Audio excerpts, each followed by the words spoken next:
Hello everyone. In previous video we have discussed about atomic mass and various atomic masses of different elements. और हमने ये पढ़ा कि जो एटॉमिक मास होता है वो आपका एवरेज आउट होता है एलिमेंट्स के जितने एटम्स प्रेजेंट होते हैं नेचर में। तो अब कभी भी क्वेश्चन पूछा जाए कि एटॉमिक मास एवरेज होता है तो वो एवरेज मल्टीपल चॉइस में करेक्ट होगा। एक एटम का मास नहीं होता है, वो क्या होता है, एवरेज होता है अगर वो एलिमेंट डिफरेंट एटम्स में प्रेजेंट है। उसके अलावा हमने ये पढ़ा कि डिफरेंट जो एलिमेंट्स होते हैं वो उनके डिफरेंट एटम्स प्रेजेंट होते हैं और हम उन एलिमेंट्स के एटम्स को क्या कहते हैं, आइसोटोप्स। और हमने पढ़ा था कि हाइड्रोजन के कितने आइसोटोप्स होते हैं, 3 आइसोटोप्स होते हैं। उसके बाद एक और टर्म आती है एटॉमिक मास नंबर। देखो एटॉमिक मास जो होता है वो एक यूनिट उसे दी जाती है, एटॉमिक मास यूनिट। और जो एटॉमिक मास यूनिट होता है वो एटॉमिक मास यूनिट ये होता है कि कार्बन के जो 1/12 एटम का जो मास है उससे कंपेयर करें अपने एटम को तो उससे कितना हैवियर है वो उसका एटॉमिक मास यूनिट कहलाती है। ठीक है। और उसके अलावा एक है एटॉमिक मास नंबर। तो एटॉमिक मास में तो जनरली हम मास कंसीडर करते हैं, लेकिन कि वेट कितना है उसका, ठीक है। और लेकिन एटॉमिक मास नंबर में हम नंबर कैलकुलेट करते हैं, प्रोटॉन कितने नंबर में प्रेजेंट है और न्यूट्रॉन कितने नंबर में प्रेजेंट है। कितने नंबर है, 2 न्यूट्रॉन है, 2 प्रोटॉन है, this is called atomic mass number. And today in this video we will discuss about molecular mass. Okay, molecular mass क्या होता है और हम एलिमेंट्स, कोई भी फॉर्मूला दे रखा है तो उसमें एलिमेंट्स की परसेंटेज कंपोजिशन कैसे निकाल सकते हैं। ये एनसीईआरटी में क्वेश्चंस भी दे रखे हैं इससे रिलेटेड। ठीक है, तो स्टार्ट करते हैं अपना मॉलिक्यूलर मास। जैसा कि नाम से समझ में आ रहा है, मॉलिक्यूलर मास, मॉलिक्यूल का वेट। और मॉलिक्यूल किससे मिलके बने होते हैं, एटम से। कंपाउंड भी किससे मिलके बने होते हैं, एटम से। तो किसी भी मॉलिक्यूल में जो सम ऑफ एटॉमिक मास है, एटॉमिक दो एलिमेंट हैं, सॉरी 2 एटम्स हैं, उन एटॉमिक मास का जो सम है वो क्या कहलाता है, मॉलिक्यूलर मास। तो मॉलिक्यूलर मास हम कैसे कैलकुलेट करते हैं कि फॉर एग्जांपल हमारे पास एक कंपाउंड दे रखा है H2SO4 और हमसे पूछा जाता है कि find out the molecular mass of H2SO4। ठीक है, तो मॉलिक्यूलर मास पूछा जा रहा है तो इस पूरे कंपाउंड का मॉलिक्यूलर मास बताओ। तो हम कैसे निकालेंगे, हर एलिमेंट के जो एटम्स हैं उनके मास को ऐड करके, सम करके। तो देखो हाइड्रोजन के, अच्छा जो नंबर नीचे लिखा होता है ना एलिमेंट के, वो ये बताता है कि इस एलिमेंट के इतने एटम्स प्रेजेंट हैं। तो हमें इसके एटॉमिक मास में इंटू 2 करना पड़ेगा, क्योंकि एक एटम का मास बता रखा है, इसमें एवरेज एटॉमिक मास दे रखा है। ठीक है, और है कितने इस फॉर्मूले में, 2 एटम, तो हमें इंटू करना पड़ेगा। तो हाइड्रोजन के एटम का मास इंटू 2 प्लस सल्फर, देखो कैपिटल में लिखा होता है ना तो ये अलग अलग एलिमेंट है और हम अलग अलग इनके मास लिखेंगे। सल्फर का कितना होगा, जितना मास होगा, प्लस ऑक्सीजन का जितना मास होगा इंटू 4। तो हम क्या करते हैं कि अगर कोई एलिमेंट के एटम्स प्रेजेंट हैं तो उतने नंबर ऑफ एटम से हम मल्टीप्लाई कर देते हैं एटॉमिक मास को।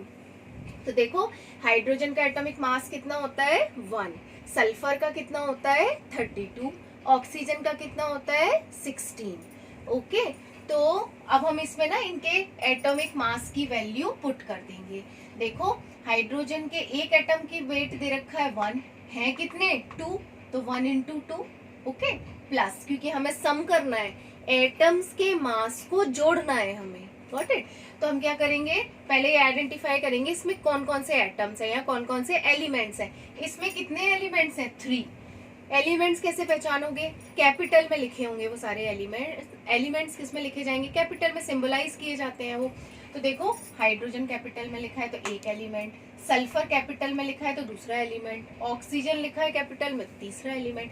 तो इसमें टोटल एलिमेंट तो 3 है, लेकिन नंबर ऑफ एटम्स कितने हैं, ऑक्सीजन के 4, सल्फर के नीचे कुछ नहीं लिखा लेकिन एक एटम तो प्रेजेंट है उसका, तो ऑक्सीजन का 4 और सल्फर के कितने हो गए 1, तो 4 और 5, 4 प्लस 1 5, और हाइड्रोजन के कितने 2, तो कितने हो गए 7 एटम्स हो गए।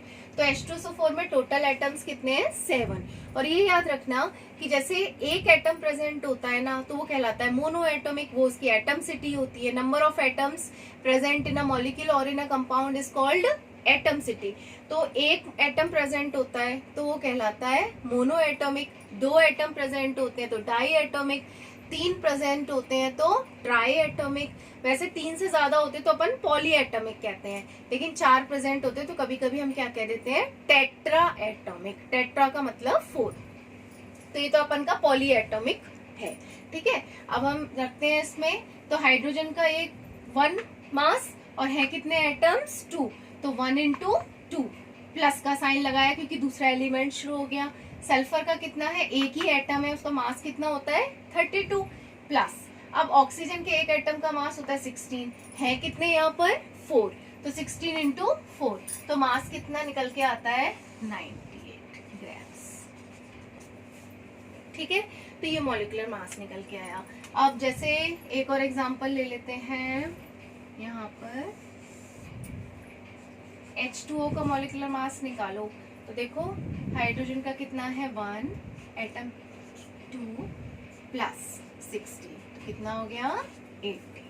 ठीक है, सपोज CO2 का निकालना है हमें, कार्बन का कितना होता है 12 प्लस ऑक्सीजन के एक एटम का मास 16, है कितने 2, कितना हो गया 44।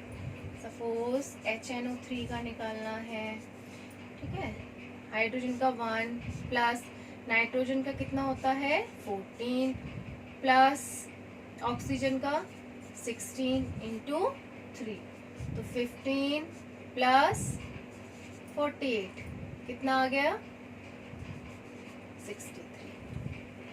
ठीक है, ओके। तो ये मेथड है मॉलिक्यूलर मास निकालने का। ठीक है, तो मॉलिक्यूलर मास इजी से निकल जाता है, लेकिन तुम लोगों को इसमें मॉलिक्यूलर मास कैलकुलेट करने में सबसे बड़ी बात जो याद रखनी होगी वो एटॉमिक मास लर्न करने पड़ेंगे। और एटॉमिक मास तुम लर्न कर सकते हो पीरियोडिक टेबल से, क्योंकि पीरियोडिक टेबल में क्या होता है कि फर्स्ट ग्रुप लर्न करोगे, फिर जो 18 ग्रुप है, फिर कंटिन्यूएशन चलता है उसमें। और जनरली जो एटॉमिक मास होते हैं ना वो एटॉमिक नंबर के डबल होते हैं सारे एलिमेंट्स के। कुछ एलिमेंट्स एक्सेप्शनल है, कुछ एलिमेंट्स आइसोटोप्स में प्रेजेंट होते हैं, इसलिए उनका मास डबल नहीं होता है। ठीक है, तो एटॉमिक नंबर लर्न कर लो, उसका जस्ट डबल क्या आ जाता है एटॉमिक मास। ठीक है, तो हम नेक्स्ट टॉपिक पे आते हैं अपने percentage composition of elements. Suppose तुम्हें ये जो H2SO4 है, H2SO4 दे दिया गया और तुमसे उसमें पूछा गया कि इसमें हर एलिमेंट का परसेंटेज कंपोजिशन बताओ। मतलब इस कंपाउंड में हाइड्रोजन की कितनी परसेंटेज है, इस कंपाउंड में सल्फर की कितनी परसेंटेज है, और इस कंपाउंड में ऑक्सीजन की कितनी परसेंटेज है। तो अगर हमें परसेंटेज कैलकुलेशन करनी है बाय वेट कंसीडर करके या बाय मास करके करना है, तो हम क्या करेंगे, देखो अगर कभी भी किसी फॉर्मूले में एक एलिमेंट की मास परसेंटेज निकालनी हो हमें, ठीक है, मास परसेंटेज कैलकुलेट करनी हो, तो हम क्या करते हैं कि उसका फॉर्मूला क्या है। सपोज क्वेश्चन आया एग्जाम में कि परसेंटेज ऑफ हाइड्रोजन बताओ आप, ठीक है, इस कंपाउंड में हाइड्रोजन की मास परसेंटेज कितनी है। तो कैसे करोगे, पहले इसका पूरे का मॉलिक्यूलर मास कैलकुलेट कर लोगे। ठीक है, कितना निकल के आया था 98। अब क्या होता है कि मास ऑफ हाइड्रोजन इस वाले, क्योंकि हमें मास परसेंटेज निकालनी है, तो हम क्या करते हैं कि हाइड्रोजन का यहाँ पर मास कितना हो गया 2, क्योंकि 1 इंटू 2 मास हो गया, और divided by total mass of that compound. तो कैसे निकालते हैं, हम हमेशा याद रखना कि जिस एलिमेंट का पूछा हुआ है उसका weight divided by total compound का वेट। तो देखो मास ऑफ हाइड्रोजन कितना था 2 और टोटल कंपाउंड का वेट कितना है 98, और परसेंटेज पूछी हुई है तो इंटू 100। तो ऐसे कैसे निकल के आ गया 2.05। अब देखो अगर मास परसेंटेज ऑफ सल्फर निकालनी हो तो सल्फर का 32 डिवाइडेड बाय 98 इंटू 100, ठीक है, इसको सॉल्व हो जाएगा ये।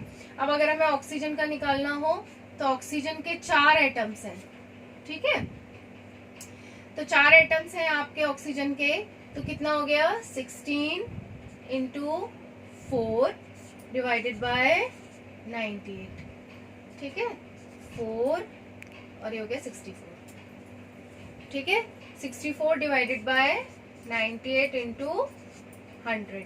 तो इस तरीके से हम किसी भी कंपाउंड में एलिमेंट की मास परसेंटेज कैलकुलेट कर सकते हैं। क्योंकि तुम्हारे एनसीईआरटी में एक क्वेश्चन दे रखा है कि एक कंपाउंड है जिसका वेट इतना है और इसमें टोटल हाइड्रोजन की परसेंटेज बताओ, टोटल ऑक्सीजन की परसेंटेज बताओ, कितनी है मास परसेंटेज, तो तुम आसानी से कैलकुलेट कर सकते हो। अच्छा, इस चैप्टर में एक न्यूमेरिकल और है, ठीक है, तो एक और क्वेश्चन आता है, जैसे तुम्हें एक रिएक्शन दे दी जाएगी और तुमसे पूछा जाएगा कि इसमें एक रिएक्टेंट इतने ग्राम प्रेजेंट है और दूसरा रिएक्टेंट इतने ग्राम प्रेजेंट है, और जो प्रोडक्ट बन रहा है उसका कोई वेट दे दिया जाएगा और दूसरे प्रोडक्ट का वेट पूछा जाएगा तुमसे, ठीक है। तो तुम आसानी से जो पहला लॉ है, लॉ ऑफ मास कंजर्वेशन, लगा सकते हो। कैसे, देखो इस एग्जाम्पल से, सपोज एक रिएक्टेंट की वैल्यू दे दी 4 ग्राम, दूसरे रिएक्टेंट की वैल्यू दे दी 2 ग्राम, ठीक है, और एक प्रोडक्ट की वैल्यू दे दी 2 ग्राम, तो तुमसे पूछेगा कि डी जो प्रोडक्ट है उसकी वैल्यू क्या होगी। तो हम जानते हैं लॉ ऑफ फर्स्ट लॉ के अकॉर्डिंग जो मास और रिएक्टेंट का जो मास होता है वो प्रोडक्ट के मास के बराबर होता है। तो देखो रिएक्टेंट का मास कितना निकल के आ रहा है 6, ठीक है, तो इसका मतलब ये है कि प्रोडक्ट का मास 6 होना चाहिए, कैसे भी हो। अब एक प्रोडक्ट का मास चाहे कैसे भी हम करें 6 आना चाहिए। तो इसमें एग्जाम में क्या दे रखा है, एक प्रोडक्ट का मास 2 दे रखा है, तो तुम क्या करोगे, ऑब्वियस सी बात है यहाँ पर कितना होगा, उसका मास 4 ग्राम होगा, ये इजी हो गया। अगर नेक्स्ट क्वेश्चन में ये भी आ सकता है कि तुम्हें एक रिएक्टेंट का मास स्किप कर दें, 2 प्रोडक्ट के मास दे दे, तो प्रोडक्ट का मास निकाल लो और फिर उसके हिसाब से रिएक्टेंट का मास तुम माइनस करके निकाल सकते हो। तो ये तो इजी क्वेश्चंस हैं, तुम law of mass of conservation को फॉलो करते हुए इसकी वैल्यू पुट कर सकते हो, ठीक है। Okay, now coming to next topic, which is very important topic of this chapter. This is called mole concept. तो mole वर्ड क्या है, मोल का क्या मतलब होता है, सबसे पहले ये समझते हैं। डियर स्टूडेंट्स, हम अपने डेली लाइफ में बहुत सारी यूनिट्स देखते हैं, है ना, हर चीज़ को हम यूनिट में नापते हैं और आसानी से समझ भी लेते हैं। जैसे एक यूनिट है 1 डजन, 1 डजन, 1 दर्जन, तो हम जानते हैं कि 1 दर्जन कुछ भी चीज़ बोलो तुम, 1 दर्जन सेब बोलो, 1 दर्जन चेयर बोलो, 1 दर्जन बनानास बोलो, कुछ भी बोलो, तो जहाँ पर 1 डजन वर्ड जुड़ जाएगा तो वैसे ही हमारे दिमाग में ऑटोमेटिकली आ जाएगा 12 नंबर्स। कितना नंबर आएगा, 12। अब तुम ऐसे समझो, अगर मैं तुमसे पूछूं कि मेरे पास 24 बनानास हैं तो कितने दर्जन है ये, तो हम क्या करेंगे, 24 डिवाइडेड बाय 12, तो 2 डजन हमारे पास आ गए। तो जनरली ऐसे ही केमिस्ट्री में जो एटम्स होते हैं, जो आयंस होते हैं, जो मॉलिक्यूल्स होते हैं, जो पार्टिकल्स होते हैं, उनको कैलकुलेट करने के लिए कितने अमाउंट में वो पार्टिकल प्रेजेंट है, कितने अमाउंट में वो एटम प्रेजेंट है, कितना अमाउंट वो आयन प्रेजेंट है, तो इन सब के अमाउंट को निकालने के लिए केमिस्ट्री में एक यूनिट रखी गई है और इस यूनिट को हम कहते हैं मोल। तो मोल का क्या मतलब है, मोल क्या है, mole is a unit for calculating the amount of substance. इस मोल कॉन्सेप्ट की बहुत ज्यादा वैल्यू है रिएक्शंस में भी। तो तुम ये देखते हो ना, कोई भी रिएक्शन लिखी होती है तो उसके आगे जो कोफिशिएंट लिखा होता है वो जनरली मोल होता है। वो क्या बताता है हमें, अमाउंट ऑफ सब्सटेंस। जैसे मैं कहूँ कि यहाँ पर हाइड्रोजन के कितने मोल लिए गए हैं, 2 मोल लिए गए हैं, और ऑक्सीजन का कितना मोल लिया गया है, 1, ठीक है। तो जो वैल्यू लिखी होती है ना वो मोल होती है, क्योंकि आगे क्या बताते हैं वो अमाउंट ऑफ सब्सटेंस, की इतना अमाउंट ऑफ सब्सटेंस हमने लिया है। देखो यहाँ पर मैं तुम्हें समझाती हूँ एक चीज, कि अगर तुम्हारे पास ऐसे लिखा है 2H2, सो ऐसे लिख लो 2H और H2, ठीक है। तो देखो हाइड्रोजन के आगे 2 नंबर लिखा है, तो इसका मतलब ये है कि जो आगे ये जो नंबर लिखा है वो, इसमें दोनों में डिफरेंस क्या है, इसके आगे 2 लिखा हुआ है और इसके सबस्क्रिप्ट में 2 लिखा हुआ है।